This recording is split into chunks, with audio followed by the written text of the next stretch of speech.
Most of us have a birthday tradition. Maybe it's a specific cake or a phone call that always comes at 8 a.m. But for Errol McLendon, his childhood was measured in weight, the weight of a cardboard box. Every year, like clockwork, Errol's father gave him a gift that grew as he did. It was a simple rule: the number of books in the box that had to match Errol's age. At 5, there were 5 books.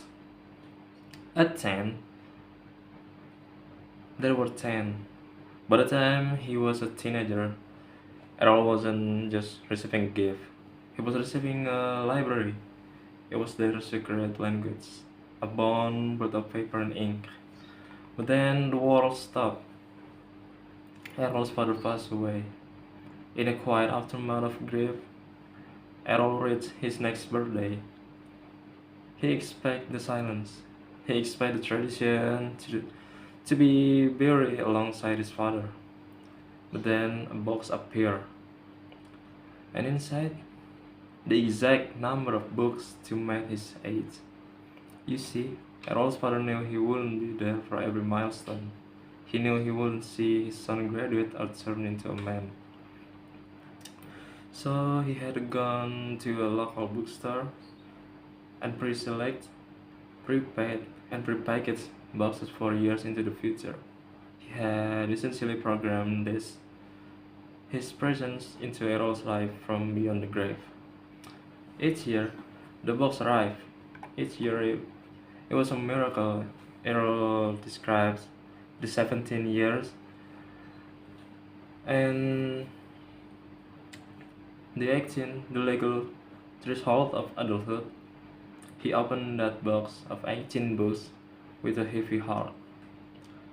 Knowing the reserve was finally running dry, he talked about rationing them, reading them slowly, trying to make his father's voice linger on the page just a little bit longer.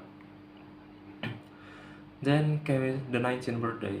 He woke up, and for the first time in his life, there was no box. There was no delivery. The silence he had expected years ago finally arrived.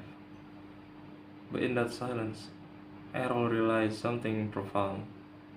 His father hadn't just given him books, he had given him the habit of looking for wonder. He had taught him that love isn't just a feeling, it is a plan.